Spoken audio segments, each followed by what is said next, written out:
Hey y'all, welcome back to the channel. So let me start off. I apologize because it's been a minute since I posted.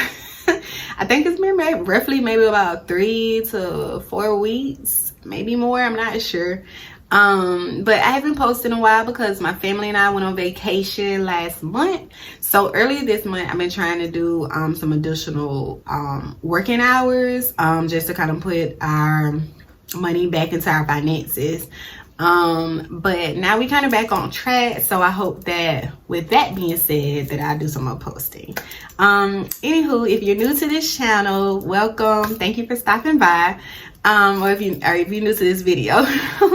I am Danny. I am a stay-at-home mom as well as a social work entrepreneur. What I like to do on this channel is discuss just the experience of being a newly stay-at-home mom as well as working in the field of social work. So that's some of the things I like to talk about being on this channel. Well, on this channel, I'm sorry. And if that's something that you're interested in, of course, like this video, please. But also subscribe to the channel so that you're aware of any new updates to the channel or any new uploads. So yeah, let's get into this conversation for today. Okay, so the conversation for today is basically advice for women like me. So oh my gosh, I just lost my train of thought.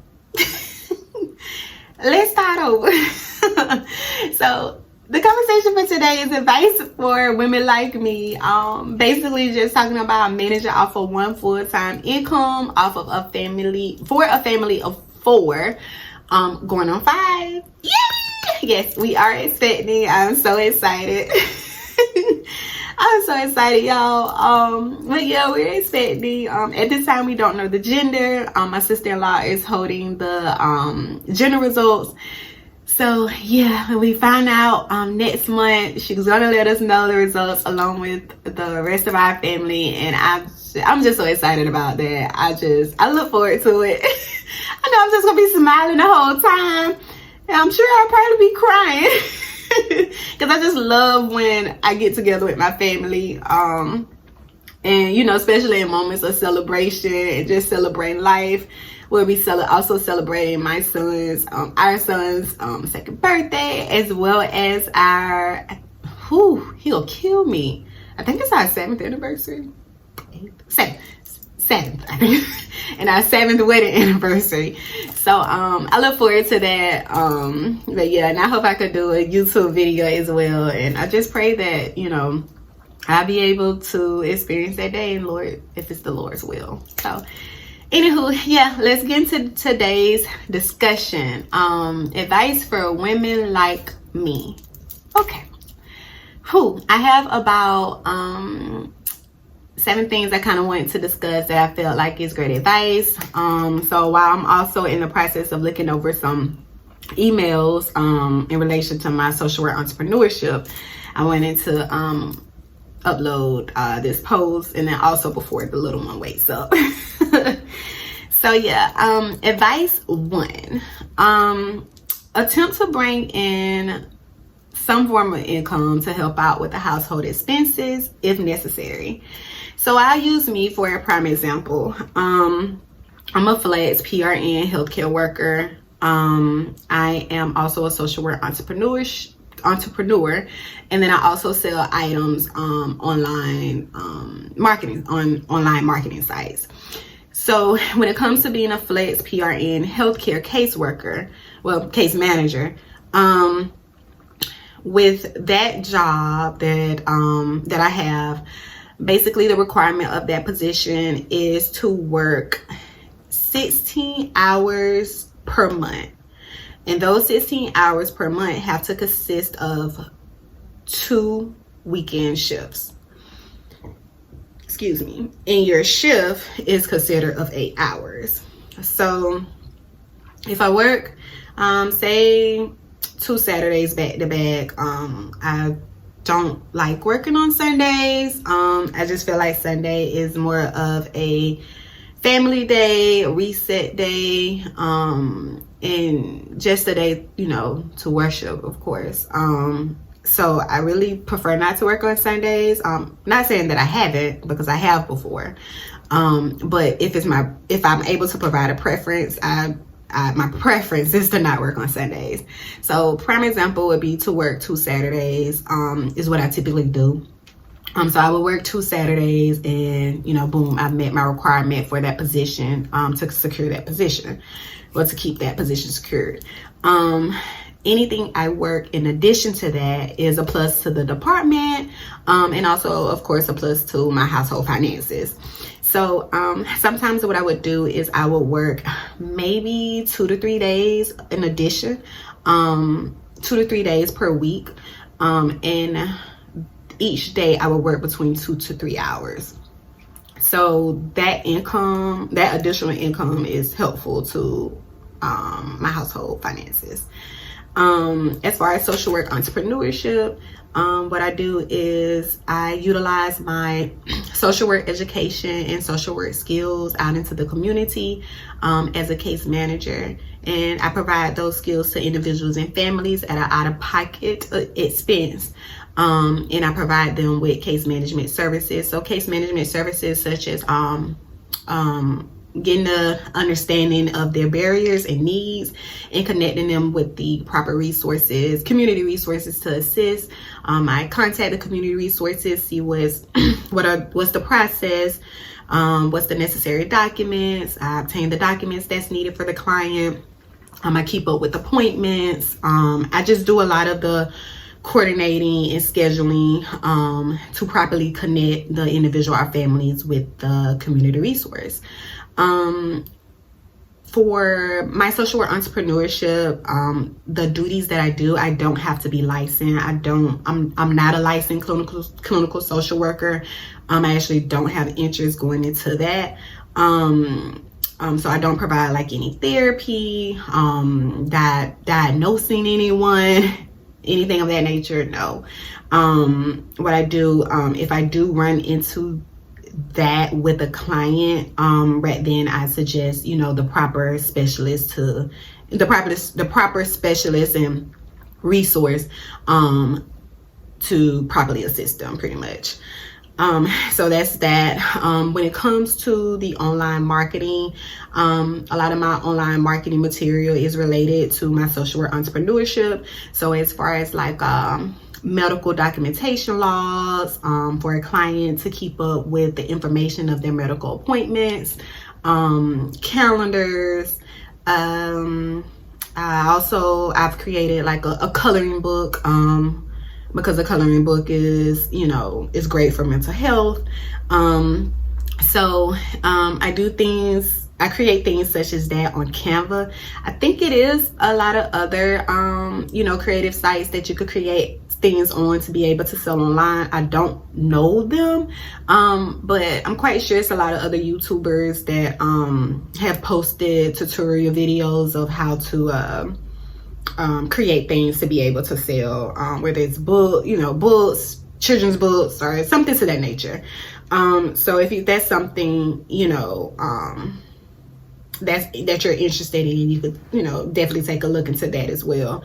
But I do things in relation to social work entrepreneurship, and I sell them on the online sites. So that's something that I do. Those are the 3 things that I do to try to bring in income into the household. My income covers, I like to consider like the luxury bills. One moment. But yeah, so my income covers what I like to consider as the luxury bills. So the luxury bills, in my opinion and views, would be considered like internet, any Netflix, TV streaming services, out to eat, vacation, and clothing. Those are what I consider as luxury. So what I do is I pretty much know what the amount is going to be every month for like the internet, Netflix, in the YouTube, well, we use YouTube TV. So such as any other TV streaming services that we utilize. I pretty much know that expense of that every month is typically the same, unless, you know, of course they notify you and let you know it's an increase. But it's typically the same. So when it comes to that, once I know at the beginning of the month, like, okay, I've done enough hours to where the subscriptions or the internet bill, you know, will be covered. Okay, we could consider maybe an out to eat, you know, something later this month, with one of my paychecks or something to that nature. So that's how I kind of work that out. Or either we could be like, okay, we could work on, you know, saving up for a vacation next month. We could look into that, since, you know, I've put in a few more hours, or I picked up an additional client, you know, whatever additional income that I bring in, then I put that off towards like the out to eat days or vacation or the clothing. With clothing, I really just do like our necessities of clothing. So of course, if someone needs a new pair of black shorts, I don't believe in having like 4 or 5 different pairs of black shorts.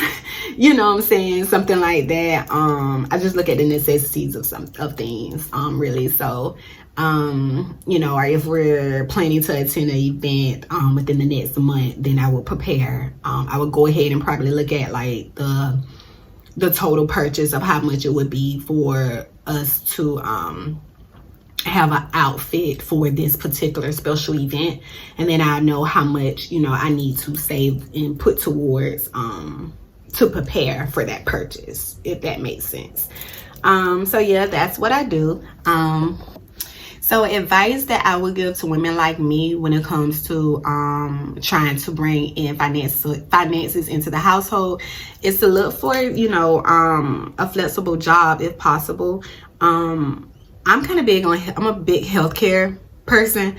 So I believe that healthcare jobs have more options of flexibility. I've worked in the healthcare field for over 13 years now. In the only area in the healthcare field that I didn't find a flexibility in would be when I worked at a OBGYN office. There was no flexibility there. It was the typical 8-hour shift. The working hours were actually 8 a.m. to 5 p.m. if I can recall. It was no flexibility there at all. You were either a full-time worker or you was no worker. So it was no flexibility there. So I would suggest maybe looking at hospitals, or also like home healthcare organizations. So even if you don't have like a college degree or a degree or certification in relation to the healthcare field, there are other positions in the healthcare field where you could just have like maybe like have a GED or high school diploma. In positions such as like insurance verification specialist, a medical record specialist, patient access, patient registration, and maybe it is a few others. I just can't think of them right now. Those can sometimes have like either like flexibility when it comes to flex and PRN, where you just let them know when you're available and you're only required to work a small amount of hours per month, or they would have great part-time hours. So you won't necessarily have to work full time at least, but it can help bring some income into the home. I would also recommend looking into CNA certification, certified nursing assistants. But of course you have to be certified. In ways you could probably look into that would be look into maybe a community resource in your area, such as like Goodwill. I'm quite familiar with Goodwill. I know many who have utilized Goodwill. Matter of fact, I have utilized Goodwill before for a certification in bookkeeping. So you can, and I'm so sorry, my camera okay. But yeah, so you could utilize Goodwill as a community resource to provide you with the free certification being a nursing assistant. So that is optional as well. I do know CNAs have a very flexible schedule when it comes to the healthcare field. So if that's something that you're interested in as well, check out Goodwill, see what options are there for you to utilize their free training and obtain possibly either a free or low cost certification. And you can utilize that in the healthcare field. Just my thought. An additional advice I would give to women when it comes to bringing income into the home would be like a form of entrepreneurship. So whether if it's like a cleaning business, growing and selling plants, a small child care business where you may keep like additional 2 other kids, because trust me, I've heard child care is expensive. I've never had to call other than when I had my oldest child, and that was over for daycare, that was over like he's almost like 15 now, so that was over like a long time ago. But my youngest, I haven't had to put him in childcare, praise God. But I've heard the expenses of childcare is so expensive, it's so pricey. So if you're able to keep a neighbor or keep a friend child, two kids, or something to that nature, to bring in some additional income, that would be great, not only for your household, but I'm sure that that parent or family would greatly appreciate the discount from having to actually take them to a daycare center. So that would be a great side business. On doing some online selling, whether if you're selling things that you already have in your home, whether if it's old clothing, old furniture, let's see what else, are creating things on like platforms like Canva, and selling them online. That's a great way to generate some income to bring in as well. And just or something just related to your education or your skills. If you're familiar with how to crochet, with how to sew, how to make beads, jewelry, cosmetic jewelry, or if you have a degree in accounting, or just something to that nature. It's a way to like leverage off of your skills and education. It is a way. Don't jump into something too much that your family can afford. So one of the best marriage advice that we received years ago, and this was around the time when we were looking for our first home. The best advice that we received was always act as though you have one income. At the time we received that advice, we were actually working off of one full-time income, and I want to say I had a part-time income at the time because I was full-time with school and trying to work. So I remember us looking for our home, and the advice was always work off of one full-time income. So I remember then obtaining a full-time position, and I was like, oh, maybe we should just wait anyways, to look into getting our first home once I actually secure a full-time job. But I'm happy I didn't, because then what would have took place is we would have gotten into a home loan that consists of both of our full-time incomes, and not realizing that a couple years later I was going to end up having a child, and then going from full-time income to practically like none or very little, you know what I'm saying? So that was one of the best advice that we did receive years ago. And all since we received that advice, we stay to that. So it's pretty much like now, if our one income cannot afford the purchase that we want to make, we then evaluate the plan and see how, we can create a savings, financial savings plan in order to properly afford the purchase that we're wanting. Advice 3. Allow the spouse's full-time income to cover the basic necessities of life. So for a person to, okay, thought the kiddo was moving there on the monitor. So for a person to survive and thrive, you need 4 things: food, water, shelter, and clothing. So since I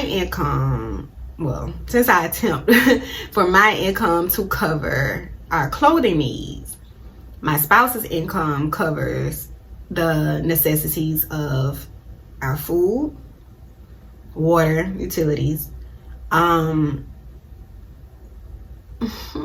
shelter, and our shelter, the healthcare and dental, and our car insurances, as well as the car maintenance. I look at forms of transportation as a need as well, as a necessity as well. So both of our cars are paid off. My husband hasn't had a car payment since years ago. And so what he would do is, when he did want to look into no longer, or if that particular paid off car at the time was giving him some difficulties, or he felt like he would have had to put some money into it, at that point he would look into just purchasing another basically a cash payment car. So what took place is a couple years ago, he sold his one paid off car and then obtained additional pretty much paid off car already. He paid cash for the car, and then he's been driving in that particular paid off car since, actually for a few years now. I paid off my vehicle maybe about 5 years ago, I believe. And then so since then we've just been, keeping the car insurance on time, properly paying that properly, and then also just keeping up with the car maintenance. So that those expenses come out of his income.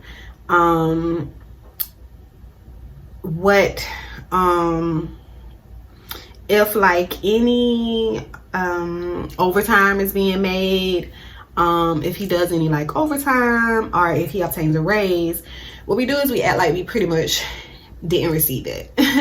Any additional money that we have left over, whether if it's from his regular paycheck or whether if it's from the paycheck that he did in overtime or received a raise on, we just put that into our emergency savings fund.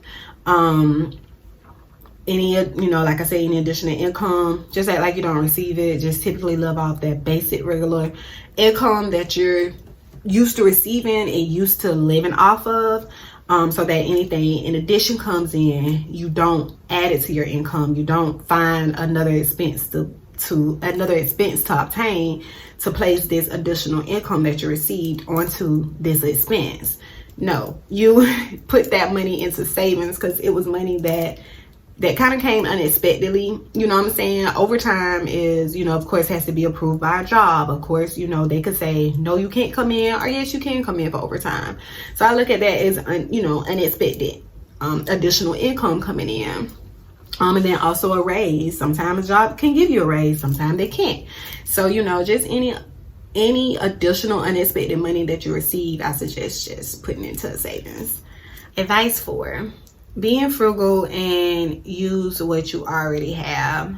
So being frugal means pretty much just being careful with your money and resources. It often implies just living a simple lifestyle without luxuries. So just, pretty much stretching out what you already have, whether if it's, that car, that vehicle that you already have that's already paid off. You just maybe need to put some maintenance work into it to get it up and running, or to, you know, keep it up and running.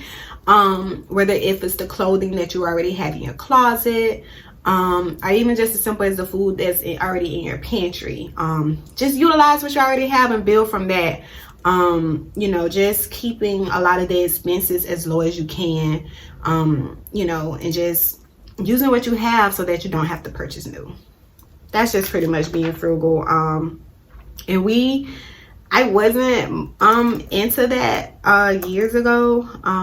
You know, years ago I was like shopping and buying unnecessary things, or food in the pantry wouldn't expire, you know, just things of that nature. But like I said, when, you know, living off of one full-time income and being a fairly new stay-at-home mom, and working off the fact of sometimes I could bring little income and sometimes no income, you know,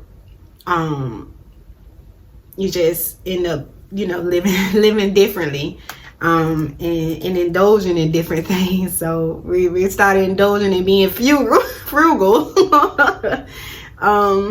But yeah, that's it's actually pretty cool, because then you really, to me, being frugal, you really like, you really appreciate things more. You do. I can't say that. That's one experience. It's kind of like it really teaches you appreciation. Like, you thought you already knew, you know, how to appreciate things, but you don't really, to me, with my experience, I didn't really appreciate things until it got to a point where I couldn't purchase as much as I previously used to. So yeah, it taught me appreciation a lot. Advice 5: farmers market versus the grocery store. Let's talk about it. So we began utilizing the farmers market a lot more often, and I can say utilizing the farmers market has cut our grocery bill down tremendously, by at least like 50%. So I would recommend you to, you know, look into the farmers markets that you may be close to, that's in your community. If you have like a flea market, or just, you know, farmers, a lot of farmers like would post up a stand, whether if it's like you know, somewhere on the side of the road or downtown, or maybe at on the side of like a highway or something to that nature. A lot of farmers, like, they be out there and they try to sell. You know, it's just all about the community knowing where they are, where they're located, and the community willing to purchase from them. And you'll be very surprised of the price difference that you would recognize as far as buying those same items from the grocery store than buying those items from actual local farmer. So us utilizing a local farmer has helped us tremendously when it comes to our grocery bills. So that is something I suggest, is just you know, maybe searching for local farmers in your area, you know, local farmers markets, flea markets, because at a lot of flea markets they do have a lot of local farmers there.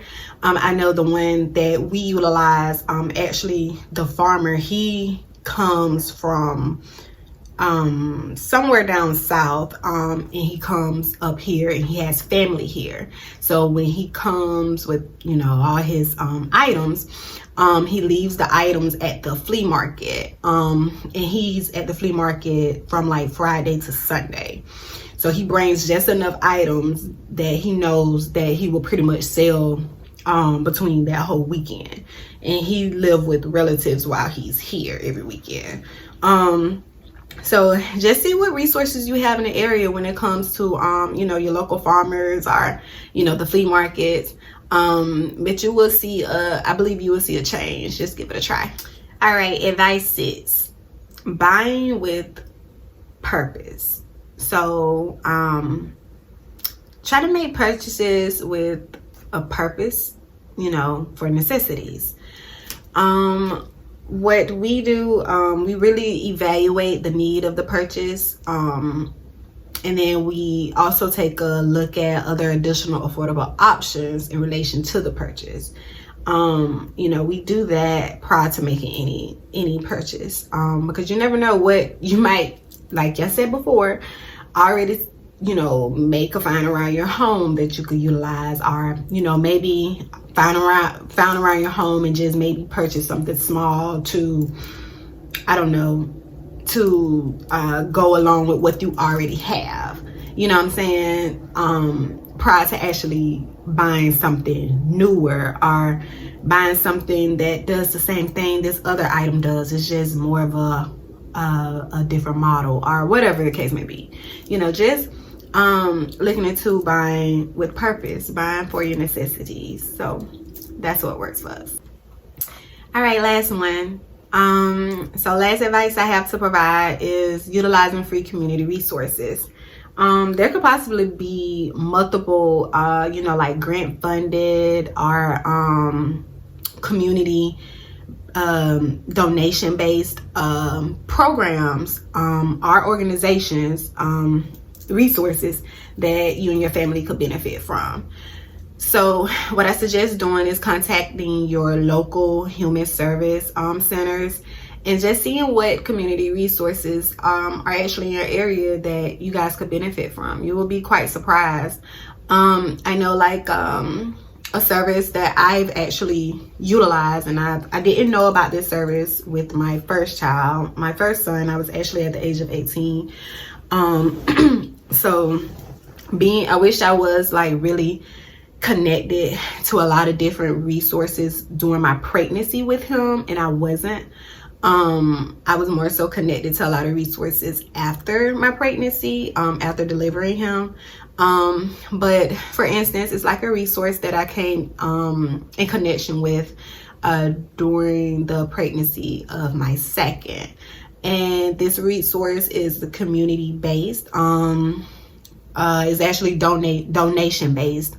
So the community members, they donate baby items such as like Pampers, wipes, used clothing, used playpens, play sets, play mats, just different blankets. Well, actually, you have it's like different retirement centers where their residents there, they like to do a lot of crocheting. So they do a lot of crocheting and then donate those crocheted like baby hats or blankets to this particular center that I utilize. In this center, they see pregnant women. They see pregnant women during their, once, you know, they obtain a positive pregnancy test, up until they deliver the child, and the child turns, if I'm not mistaken, 6 months. So they offer prayer, they offer you connection to a lot of different resources, and then they provide you with Pampers each month, wipes, 3 outfits, if I'm not mistaken, like a pack of onesies, and then also a specialty item, so such as like a play mat, playpen, bassinet, car seat, just different things of that nature, because all of the items are donated from the community. So that's just really, really helpful, and it has been such a blessing to my family, and I can only believe it's a blessing to many other families that utilize this particular center or agency. And then after, you know, you deliver your child, the child grows and outgrows those clothing that were donated, you know, and that you obtained from the agency, then you go back and provide those same items back to the agency, donate it back.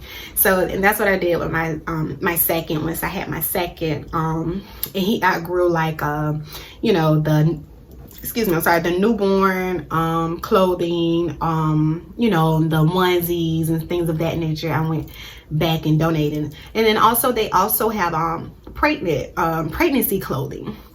So, you know, so it's gonna be real expensive, you know, when you're pregnant and then you're unable to wear your typical clothing that you already have. Now you have to go and buy some maternity wear. So they also offer maternity wear as well that has been donated, and then, you know, after your pregnancy you just donate it back for somebody else to, you know, they wash it, of course, or you know, you wash it. You know, and then somebody else can benefit from that same item you utilize. So I just think that that's really neat. So I just suggest, you know, contacting your human service information center in your area and just see what, you know, resources you can connect with that you know, you and your family could benefit from. So I think that's all I have for today. It was nice chatting with you guys. I hope that was some great advice. I hope that, you know, many of you, as well as your family, could benefit from some of this advice, because I just really believe it can be done. It's challenging, you know, working off of one full-time income. It is, honestly, but it's not impossible. So it's just something that you just have to, you know, pray about, have faith in, and just believe that it could be done. So other than that, you guys take care. Chat with you guys later. God bless.